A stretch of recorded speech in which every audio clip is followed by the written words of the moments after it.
Okay, this is my video for language lesson, and I'll be talking about bilingualism and multilingualism in respect to the information I learned from the video lesson. So here are a few information that are relevant that I learned first before that triggered my question about bilingualism and multilingualism and how it is, whether it's different, whether it's activation, it activates different areas of the brain. So the first piece of information is that language abilities include categorization, labeling categorization, and sequencing behavior, and mimic. And I was wondering here whether conceptual categorization would activate different or specific unique areas in the brain as a response to this ability or skill, because when talking about bilingual people or multilingual people, I think they are practicing this skill a lot during their day-to-day activities, because they need to switch between two different languages and two different sets of concepts. So I think they are categorizing all day long between what concept belong to which language before they can use it. So so that was a question, is whether we have a specific area of the brain is related to conceptual categorization. But also there's another information that also from the video that triggered the questions about bilingualism is the neurological pathways of repeating a spoken word or repeating a written word, and how they both differ from as a initially for a spoken word is initially would activate the auditory cortex, and then for the written word is going to be activating the visual cortex.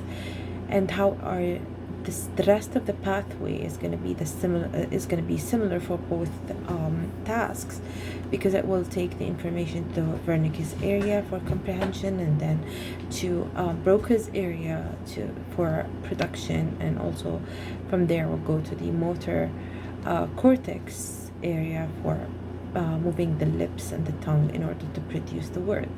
And again, whether there's a different pathway or slightly different pathway if someone is looking at the word in one language and wanted to produce that word in the other language, so would that be the same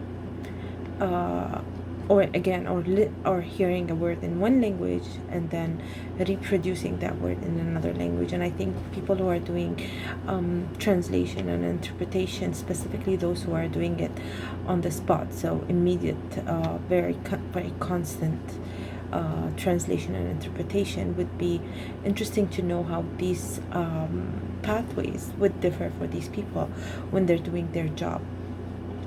And I did a lot of translation and interpretation, and I thought maybe that's very relevant for me as a bilingual person. So the questions that actually triggered there about bilingualism were like lots and lots of questions, and it was very hard to choose one paper to dig in, because each paper is a long story by itself and the topic is very massive. But there were questions about like multiple language processing in the brain, and whether there's a unique area for multiple language processing. So, or is it just when someone is a bilingual or a monolingual or a multilingual, would that make their Wernicke's area and Broca's area and all the involved tissues in language become more active? So would they have more synaptic activities and more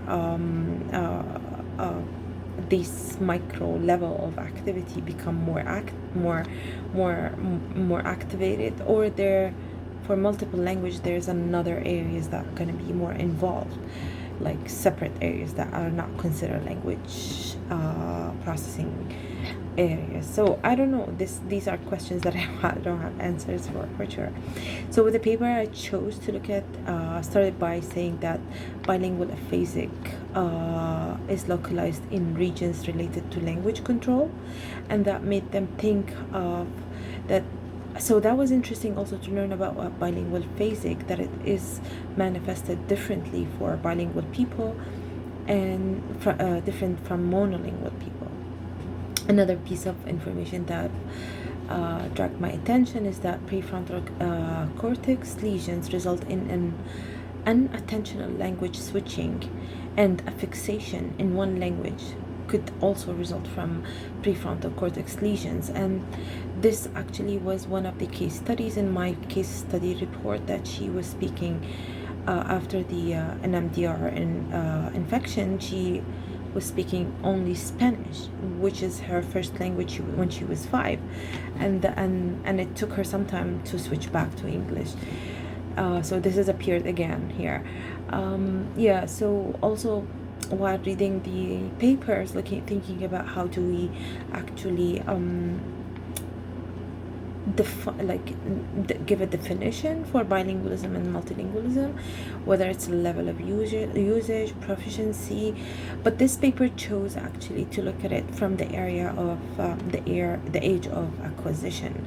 So the whole paper it's an fMRI paper, and looked in the how the area of acquisition may change, which like the brain activities as a response to multiple languages, or learning another language, or learning a third language. So their findings were very interesting. So they have revealed that early multilinguals, so they have, the groups are either early multilinguals or late multilinguals, which means that they learn the language earlier in their life, the more than one language earlier in their life, or this is a late experience, that when they become maybe adults, that they start to learn another language. And what they found, that the early multilinguals they have an activated frontostriatal network in the left hemisphere, whereas the left posterior superior temporal gyrus was activated to less degree than in late multilinguals. So, which means that people who learn the language earlier in their life, probably it changes their brain in a profound way, not similar to those who are who acquire another language in their life. Also, some of their interesting information is that they have higher neural activity in prefrontal and subcortical areas in early multilinguals. They also reveal that age and language and the type of language and proficiency would have an impact on the results of the study, on any study about bilingualism and multilingualism. Yeah, and what else? Also, yeah, and another findings in their paper was that the functional control of early and subsequently later acquired languages is similarly effective, suggesting that language experience has a pervasive influence into adulthood, which means when we learn a language when we are in early years, it will change the way our brains functions as a response to languages.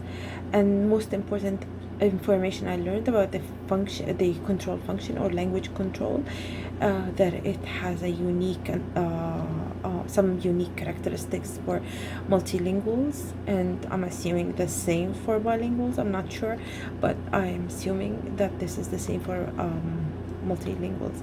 And I remember that I was learning in my previous research, when I was looking at the bilingualism, that learning one language, being a bilingual early age in your life could actually prevent Alzheimer's, or like make it less likely to have Alzheimer's. But learning it later in life has not the same effect on preventing the disease, and that makes the age of learning, or the age of acquisition, make a difference in how it changes our brain functioning as a response to language. And that was clear also in their images, the brain functioning images. So they have very interesting images for early multilinguals and late multilinguals, and how the areas activated is they look different. Yes. Yeah, that's my topic for today, and I'm hoping that I've covered as much as I know about it, but it's a huge topic. Thank you very much, and have a good day. Bye.